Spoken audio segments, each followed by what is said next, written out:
Authored by Mike Shedlock via Mishtalk.com, as initially reported by the Census Department, motor vehicle sales were up 1.2% in July following a 0.9% gain in June. At the time, I commented, "This is unbelievably bizarre in the face of actual auto sales reports." The Census Bureau revised sales estimates much lower in September as noted in retail sales unexpectedly decline. Huge negative revisions in June and July reflections on bizarre sales reports. Today we learned Ford to cut production at 5 North American vehicle plants due to rising inventory and slumping sales.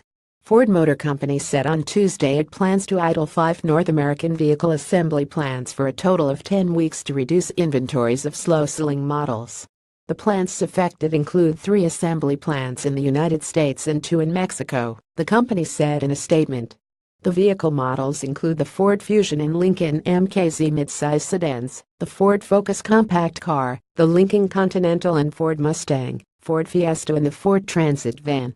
The factories involved employ more than 15,000 people, according to Ford's website. The company did not say how many of those workers would face temporary layoffs.